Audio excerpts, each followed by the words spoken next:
Hello everyone, welcome to my channel Vijju Rathod.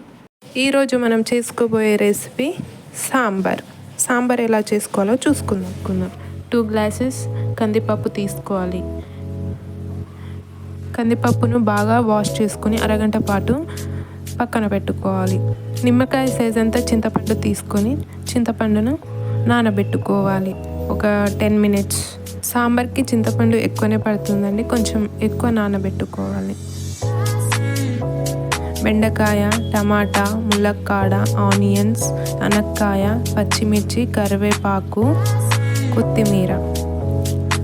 సాంబార్లో కూరగాయలు. ఇప్పుడు ముందుగా నానబెట్టుకున్న పప్పును ఒక 2 విజిల్స్ వచ్చే వరకు ఉడికించుకోవాలి. మెత్తగా ఉడికించుకోవాలి.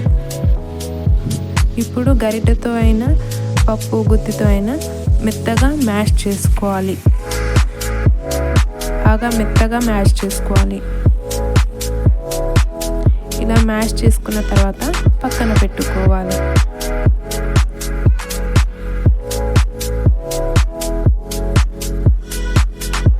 బాగా మ్యాష్ చేసుకున్న తర్వాత పక్కన పెట్టుకోవాలి. ఇప్పుడు సాంబార్ క్వాంటిటీకి తగినట్టు కడాయిని లేదా కుక్కర్ని స్టవ్ మీద పెట్టుకోవాలి. ఇప్పుడు కడాయిలో 3 టేబుల్ స్పూన్ ఆఫ్ ఆయిల్ వేసుకోవాలి. ఆయిల్ వేసుకున్న తర్వాత తాలింపు వేసుకోవాలి. ఆవాలు, జీలకర్ర వేసుకోవాలి. 2 ఎండుమిర్చీలు వేసుకోవాలి. కొద్దిగా ఇంగువ యాడ్ చేసుకోవాలి. కచ్చాపక్కగా దంచిన 2 వెల్లుల్లి వేసుకోవాలి.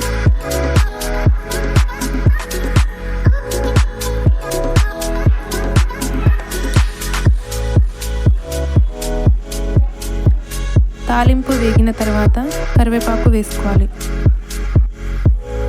తాలింపు వేగిన తర్వాత ఇప్పుడు పచ్చిమిర్చిలు వేసుకోవాలి. బాగా కలుపుకోవాలి.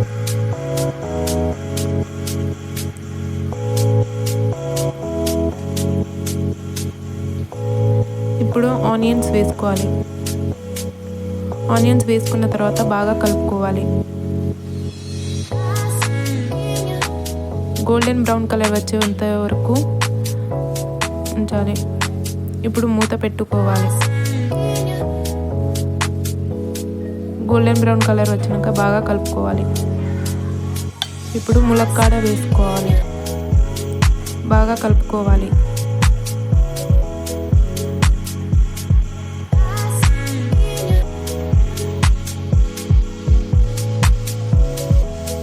ఇప్పుడు అనక్కాయ వేసుకోవాలి.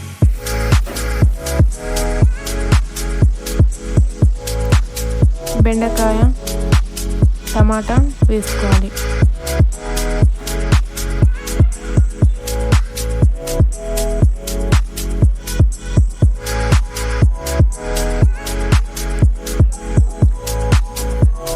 ఇప్పుడు బాగా కలుపుకోవాలి.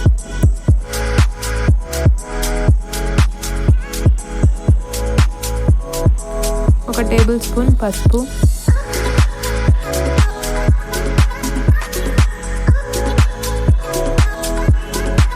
1 టేబుల్ స్పూన్ సాల్ట్,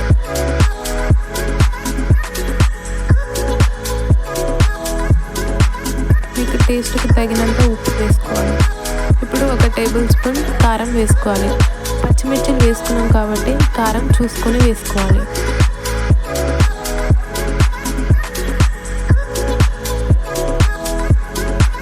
ఇప్పుడు బాగా కలుపుకోవాలి.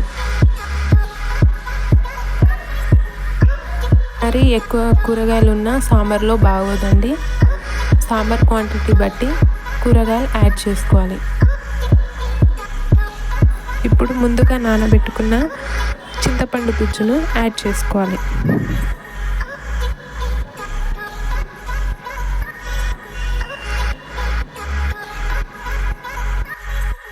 చింతపండు గుజ్జు యాడ్ చేసిన తర్వాత బాగా కలుపుకోవాలి.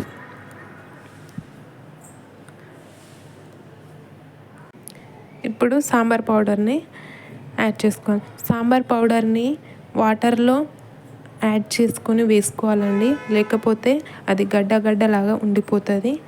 సాంబార్లో యాడ్ చేసుకొని వేసుకోవాలి.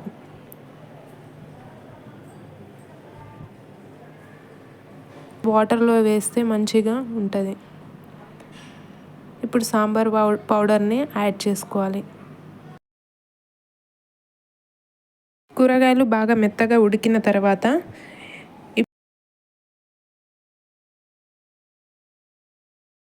ముందుగానే ఉడికించుకున్న పప్పుని యాడ్ చేసుకోవాలి. యాడ్ చేస్తూ బాగా కలుపుకోవాలి.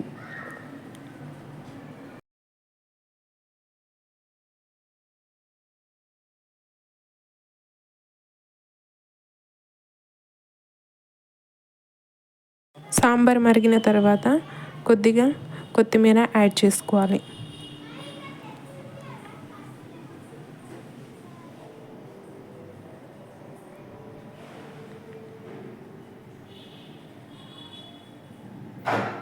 ఎంతో టేస్టీ సాంబార్ రెడీ అయిపోయింది ఫ్రెండ్స్.